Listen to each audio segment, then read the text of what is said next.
Our next speaker is Dr. Caitlin Cowan, and Caitlin is an NHMRC emerging leadership investigator who takes a translational approach to the study of microbiota gut-brain axis, informed by her training in clinical psychology and also behavioural neuroscience.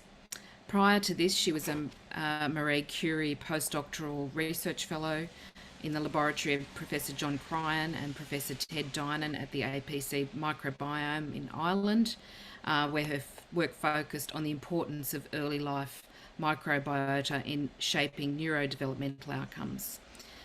This built on her PhD that she got from UNSW. And I'd like to welcome Joanne to speak to us about harnessing the microbiome gut-brain axis for childhood psychological health. Over to you, Joanne. Thank you so much, Leanne. I really appreciate the opportunity to present and to hopefully maybe interact with some of my new colleagues. So I just joined the University of Sydney this year in the Brain and Mind Centre. So in my 7 minutes, I want to give you a bit of background into the microbiome gut-brain axis, which I think will be a relatively new topic for a lot of our attendees. So I'll introduce that, but also introduce you to my own current research plan, which I was very lucky to have funded by an NHMRC investigator grant. Okay, so starting with the basics, the microbiome is made up of all the microorganisms in any given spot, though I'm usually talking about the human gut.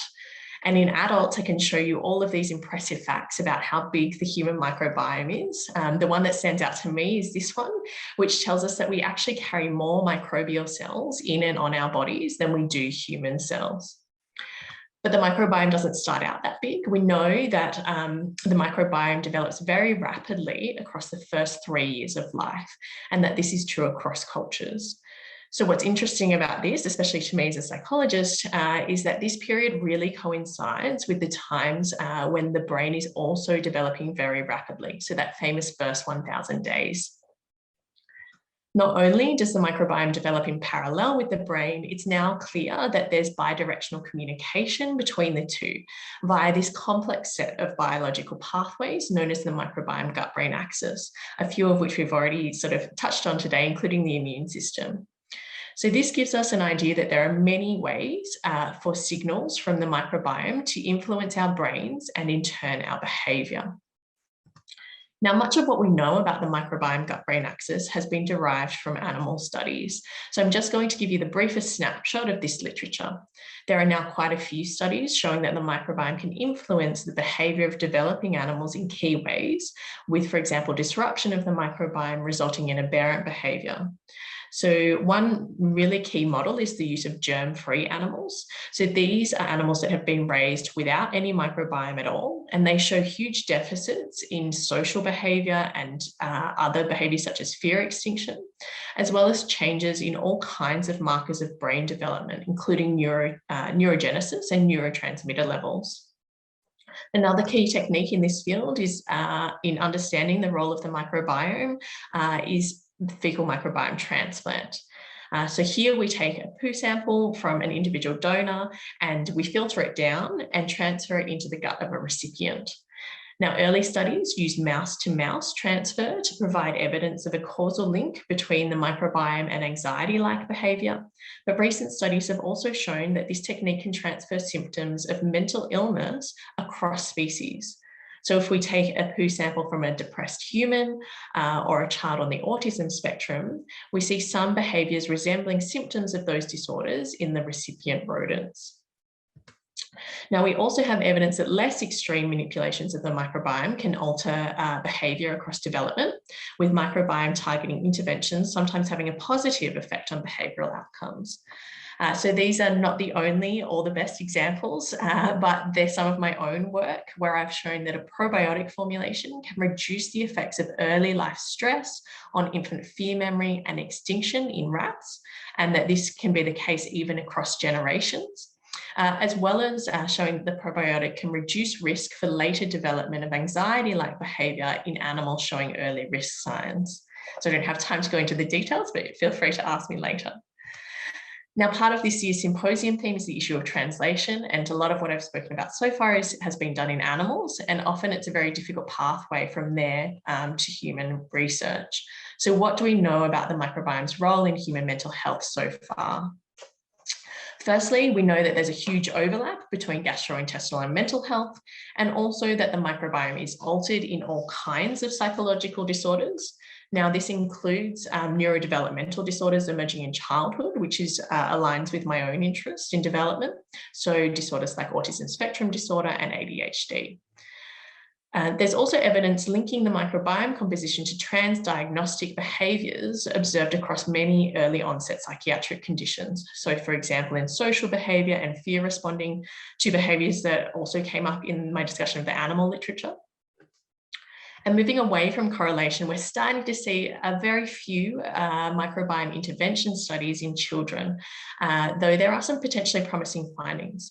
So this example is a small open label pilot study of fecal microbiota transplant, where they gave a standardized healthy adult gut microbiota to 18 children diagnosed with autism spectrum disorder, and found that the transplant improved gastrointestinal symptoms in these children for at least 8 weeks post-treatment, alongside increases in parent-reported social responsiveness in the children, as well as correction of some of the microbiome disturbances, restoring previously missing microbes. So of course, there's no control group here, and this is only 18 children. So I want to express that it's worth staying hesitant and skeptical about this data, and also acknowledge that really small sample sizes are a problem across many studies of the microbiome and microbiome interventions in childhood.